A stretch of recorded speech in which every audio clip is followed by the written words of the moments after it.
We remain steadfast in our commitment in delivering local news that matters. Stories that inspire. Enriching the lives of Filipinos in the Philippines and across the globe. This is your GMA Regional TV. Buong puso para sa Pilipino. Ito ang inyong Regional TV News. Magandang araw! Ito ang inyong Regional TV News. Hatid namin ang mga pinakamalaki at pinakahuling balita. Mula sa Mindanao, ako po si Sara Hilomen Velasco. Mula rito sa Visayas, ako po si Cecil Kibod Castro. At mula naman dito sa Luzon, ako po si Chris Zuniga. Sa pool sa CCTV ang pagsalpok ng isang motorsiklo sa kasalubong na kotse sa Bantay, Ilocos Sur. Rider, patay. Habang panloloob ng dalawang kabataan sa isang tindahan sa Calasiao, Pangasinan, nahulikam din. Narito ang pagtutok ni Ivy Hernando ng GMA Regional TV 1 North Central, Luzon. Aasikasuhin sana ni Wilfredo Guzman ang death certificate ng ama, pero ang kanyang lakad nauwi sa disgrasya. Sumalpok ang kanyang minamanehong motorsiklo sa isang kotse sa National Highway ng Barangay Gimod, Bantay, Ilocos Sur. Sa lakas ng impact, tumilapon pa ang 73 anyos na biktima. Nakita ng driver ng Bios na mayroon pa parating pero nagtaka siya bakit sa linya nagtungo yung motor. Sabi po ng doktor baka yung puyat dahil meron naman kasing lamay sa kanila. Hindi na umabot sa paggamutan ang biktima na nagtamo na matinding sugat sa ulo at katawan. Pabalik sa sana sa Savigan para ituloy yung i-process yung cert papers po. Kaso yun na nga po.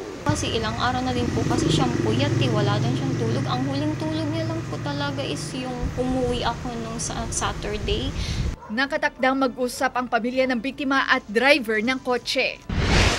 Sa kuha ng CCTV, makikita ang isang bata na pwersahang binubuksan ang pinto ng isang tindahan sa Barangay San Miguel, Calasiao, Pangasinan. Maya-maya pa dumating ang isa pang lalaki at pumasok sa pinto. Matapos ang ilang minuto, lumabas ang lalaki at kinuha ang isang kahon na ginamit na tungtungan upang ibahin ang anggulo ng CCTV. Habang kanyang kasama, tangay na ang mga ninakaw. Aabot sa mahigit 8,000 pisong halaga ng mga paninda at kita ng tindahan ang tinangay ng dalawang kawatan. Kasama na rito ang isang alkansya. Iniipon ko talaga yun para sa December sa mga anak ko sana.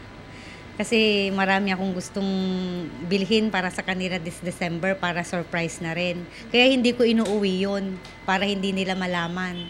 Kaya nagsisisi ako, inuwi ko na sana.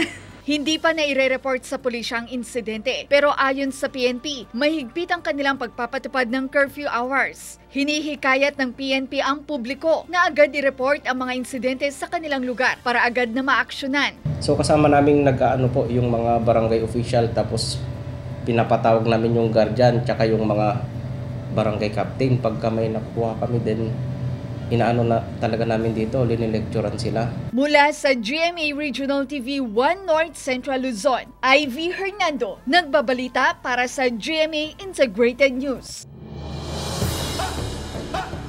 Ilang kalalakihan ang nakuhanan ng video na nagrarambol sa gitna ng kalsada sa Kidapawan City, Cotabato. Ito ang aktwal na kuha ng video kung saan makikita ang mga lalaking ito na pinagtutulungang bugbugin ang dalawang lalaki. Makikita rin na halos mahubaran na ng damit ang lalaking ito na nakaitim matapos hilahin, pagsisipain at paghahampasin ng nasa 5 hanggang 6 na kalalakihan. Sinubukan pang tumakbo ng naturang lalaki pero hinabol pa siya ng iba pang lalaki. May pagkakataon pa na natumba ito. Nasa 10 lalaki raw ang sangkot sa rambol na nangyari Martes ng madaling araw sa Jose Abad Santos Street, Barangay Poblasyon sa Kidapawan City. Nagpapatuloy pa ang investigasyon ng otoridad sa insidente.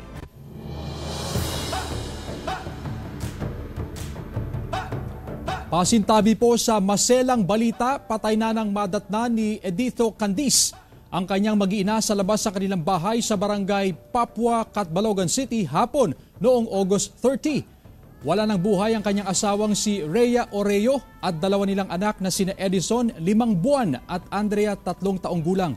Sa investigasyon ng PNP, napag-alaman na nagtamo ng 10 sugat sa katawan ng ina matapos sa pagtatagain ng hindi pa nakikilalang sospek.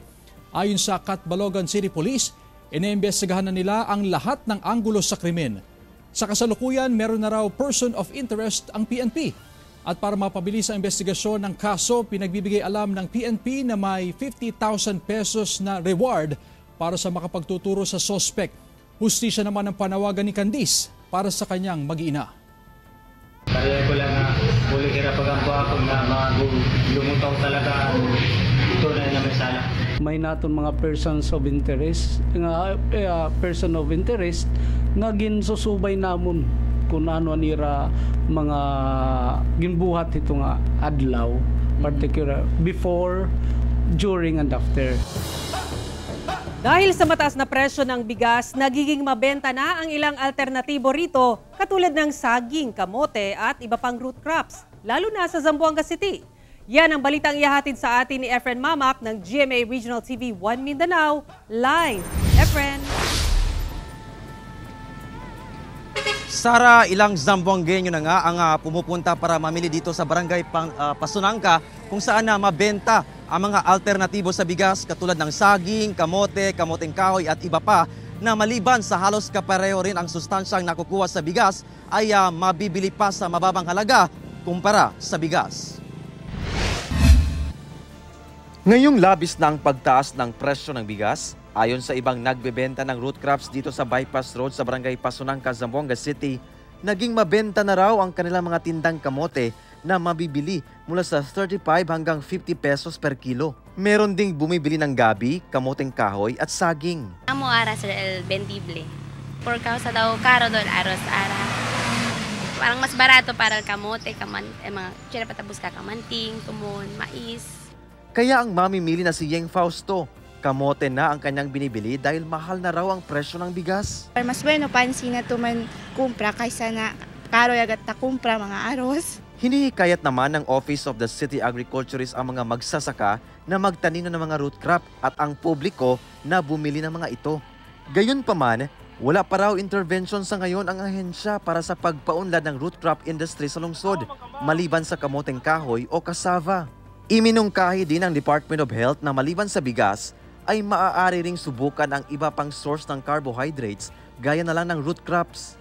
Pero sa palengke sa Bacolod City ay hindi naman nagkakalayo ang presyo ng kamote at gabi sa bigas. Kung 41 pesos kada kilo ang itinakdang presyo ng regular milled rice, nasa 40 pesos naman ang kilo ng kamote at gabi. Mas mataas naman ang presyo ng patatas na nasa 60 pesos ang kada kilo. Ayun gidang kaon sa bugas kaysa sa kamote. Mabusog ka kadali lang.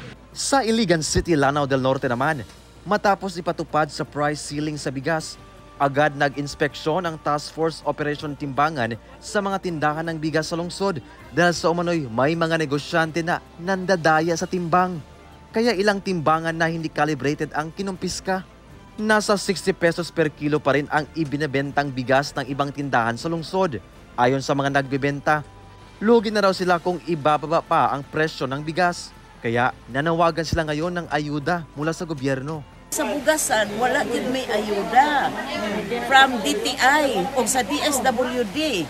Kani ato pila na katuig isa panghatag sa vegetable, sa groceries, katong sa karinderya, mga painitan.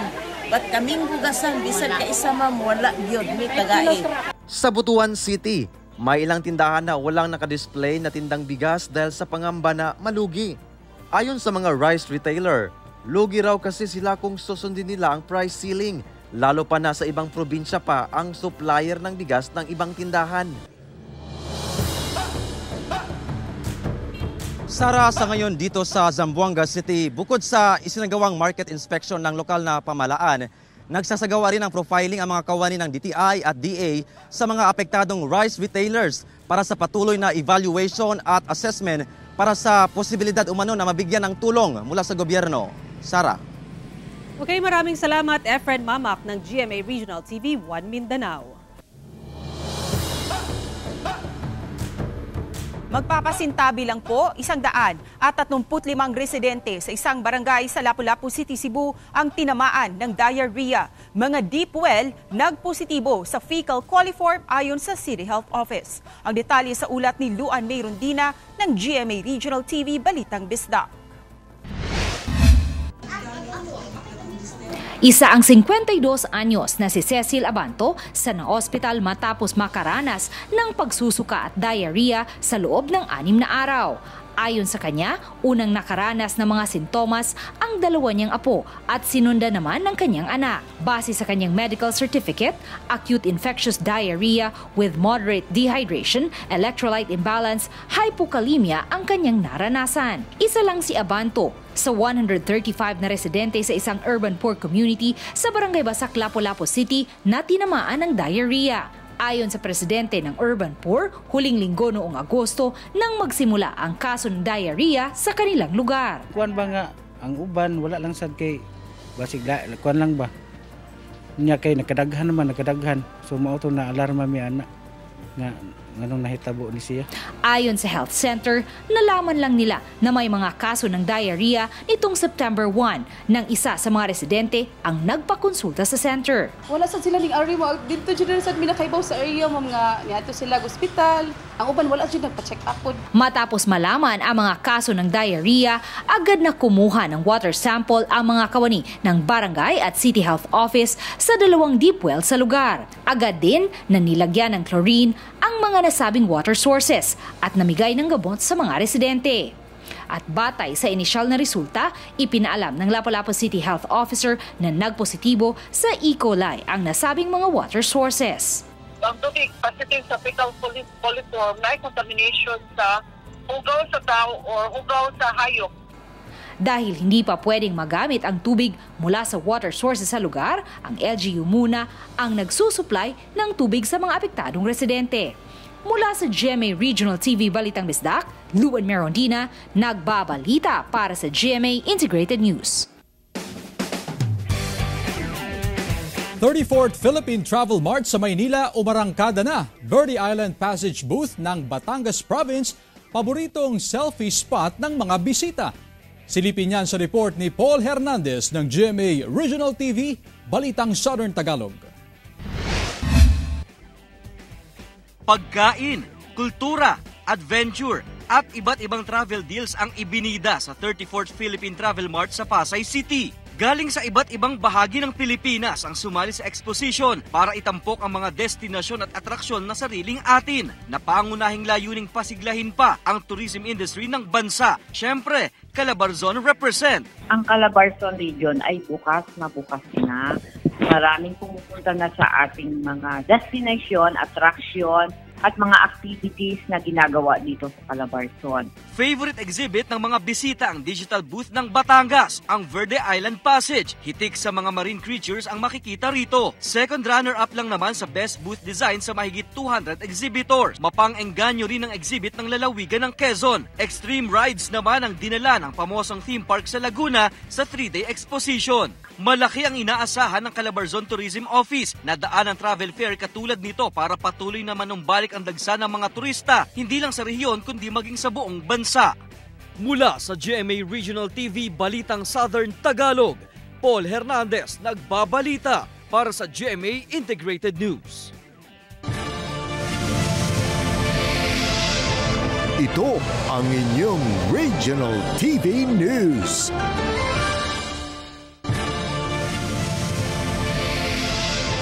Ito ang inyong Regional TV News.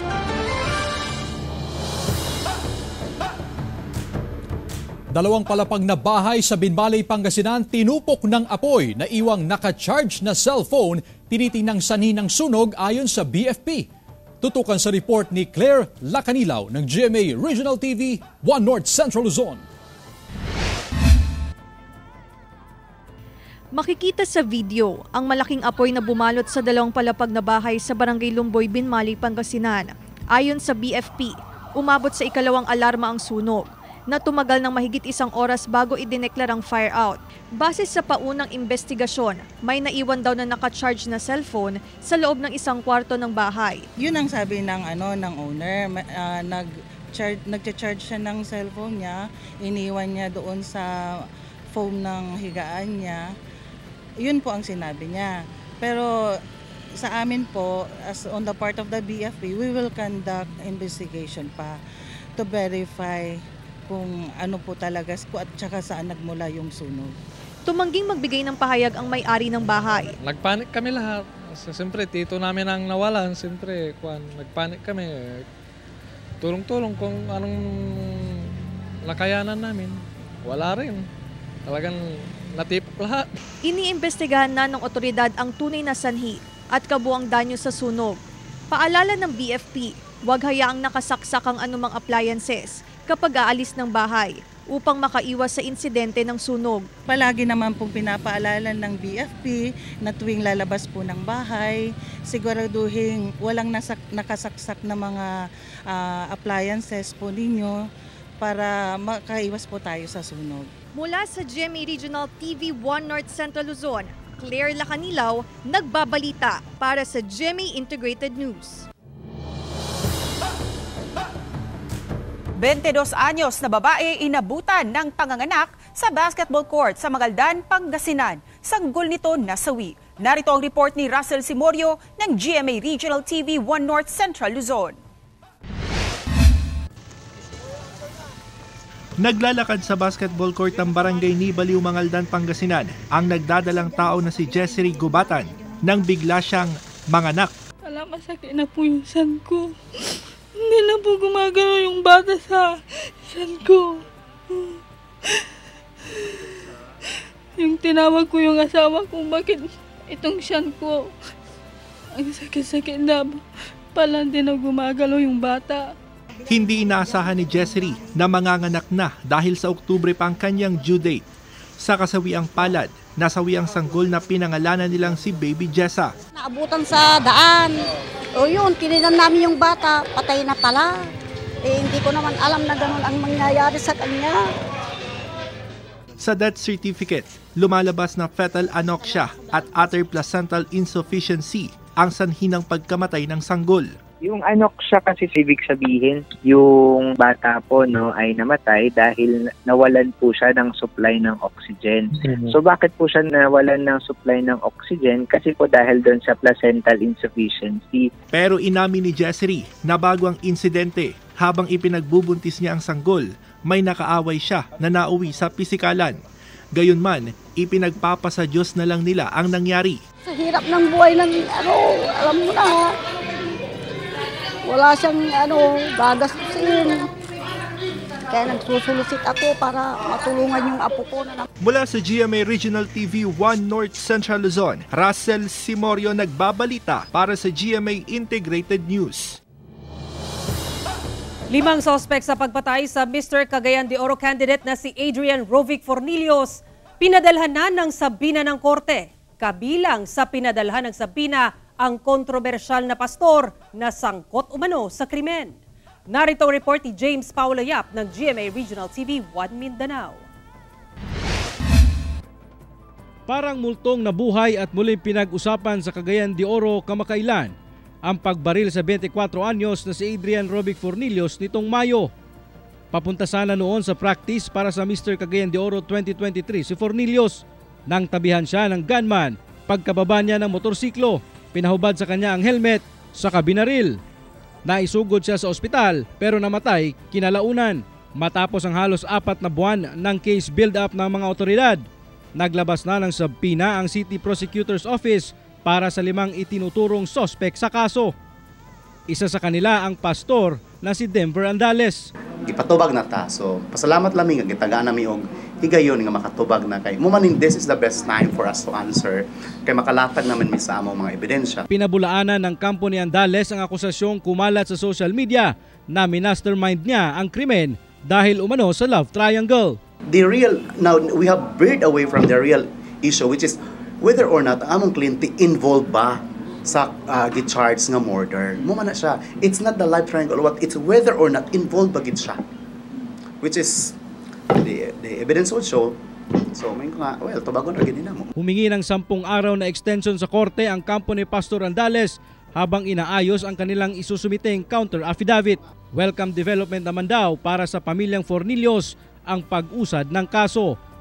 Trial will ensue very soon, and then those who are called to answer for this incident will have the chance to defend themselves in the court of law. Mula sa GMA Regional TV 1 Mindanao, James Pauliap, nagbabalita para sa GMA Integrated News. Handang-handa na ang gagawing traslasyon prosesyon ng imahe ng Our Lady of Peña Francia sa Naga City mamayang hapon. Alamin natin ang mga pinakahuling kaganapan sa report ni Chris Novelo ng GMA Regional TV Balitang Bicolandia Live. Chris? Sara, nagsimula na ngang magsidatingan dito sa Naga City ang mga bisita at deboto para sa gagawing traslasyon procession ng imahe ni Nuestra Señora de Peña Francia mamayang hapon.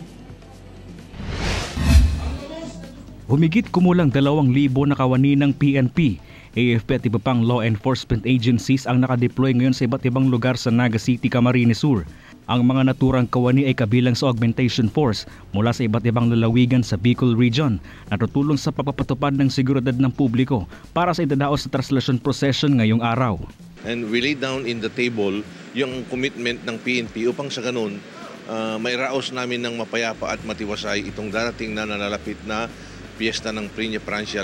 Pinag-aaralan naman ng mga otoridad na magpatupad ng signal jamming mamayang alas 12 ng tanghali bilang bahagi ng security protocols, habang ilang kalsada naman ang maaga nang isinara para sa road clearing, lalo na ang mga dadaanan ng prosesyon. Samantala, nakaalerto naman ang mga pamunuan ng Naga Airport sa Pili, Camarines Sur at Bicol Central Station sa Naga City para sa pagdating ng mga deboto at bisita na mula pa sa iba't ibang bahagi ng bansa. May mga kawani rin ng PNP ang nakatalaga sa mga naturang lugar para matiyak ang seguridad ng mga biyahero. Una na rin sinabi ng LGU at ng simbahan na inaasahan na ang pagdagsa ng libu-libong deboto sa lungsod ngayong taon, lalo na at tinanggal na ang public health emergency. Sara, sa ngayon na ilipat na dito sa Old Peña Francia Shrine ang imahe ni Nuestra Señora de Peña Francia at mamayang alas 12 ng tanghali magsisimula na ang traslasyon o paglipat ng imahen mula dito sa kanyang orihinal na tahanan papuntang Naga Metropolitan Cathedral. Yan muna ang latest mula dito sa Naga City. Balik muna sa iyo, Sara. Alright, happy fiesta sa inyo dyan, Chris, at sa ating mga kapuso dyan sa Naga City. Diyos mabalos, Chris Novelo ng GMA Regional TV Balitang Bicolandia.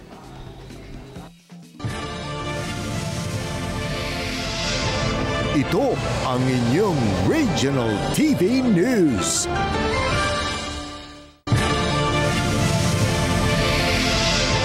Ito ang inyong Regional TV News. Pang-hold up sa isang butika sa Naga City, Camarines Sur, sa pool sa CCTV. Si Chris Novelo ng GMA Regional TV Balitang Bicolandia para sa detalye. Sa CCTV footage na ito, makikita na abala ang isang empleyado sa loob ng isang butika sa kahabaan ng Panganiban Drive sa Naga City, Camarines Sur noong Martes. Sa isa pang anggulo ng CCTV sa lugar, makikita naman na may pumaradang motorsiklo sa labas ng establishmento na nakasuot ng full-face bonnet at pumasok sa naturang butika. Sa pag-akala na customer ito, nilapitan ito ng staff. Pero bigla na lamang nagdeklara ng hold up ang lalaki. Tinutukan nito ng baril ang staff ng butika. Natruma siya. Kaya siguro mali itong mga 2 days. Tinataya namang nasa 4,000 pesos cash ang natangay ng naturang suspect. So kada ko nakita na ako yung mga CCTV footage and madali na ma-identify ang tao. And kailangan yan medyo nasasakitan kita kasi may mga piglalatag kita ng mga tao na possible identification. Kailang nakatakop ang lalawgon. So medyo nasasakitan mag-identify siya sa tuyang biktima. Kaya pinapainance na raw ng mga otoridad ang kuha ng CCTV para matrace ang plate number ng motorsiklo at matukoy kung kanino ito nakarehistro. Patuloy ding inaalam ng mga otoridad kung totoong baril o replika ang dala ng suspect. Tiniyak naman ng kapulisan na mas paigtingin pa nila ang police presence at visibility sa lungsod para hindi na maulit pa ang nasabing insidente. Mula sa GMA Regional TV Balitang Bicolandia, Chris Novelo, nagbabalita para sa GMA Integrated News. Bishop Moises Cuevas formal nang itinalaga bilang ika-4 na Apostolic Vicar ng Apostolic Vicariate ng Calapan. Papal Nuncio to the Philippines Archbishop Charles Brown pinangunahan ang selebrasyon.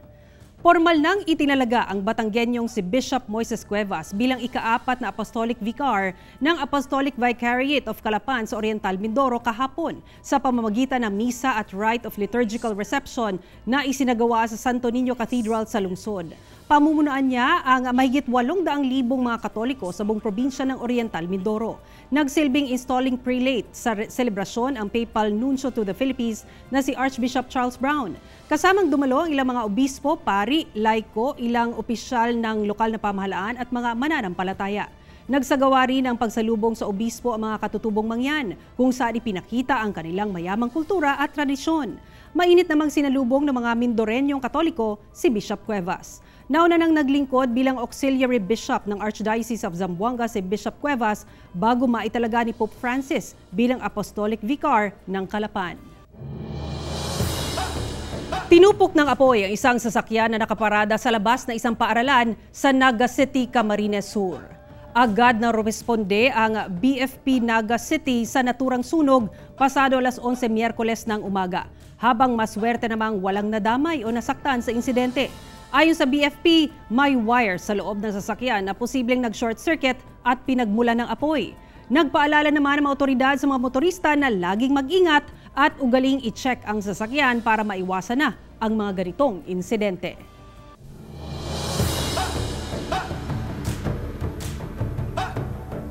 Samantala, mapapanood niyo po ang episode na ito sa official website ng GMA Regional TV, www.gmaregionaltv.com. Pwede rin kayong bumisita sa aming official YouTube channel, GMA Regional TV, at i-click ang subscribe button para sa pinakamaiinit na balita mula sa mga rehiyon. Nais naming pasalamatan ang mga kapuso sa iba't ibang panig ng Pilipinas, maging ang mga kapuso natin abroad.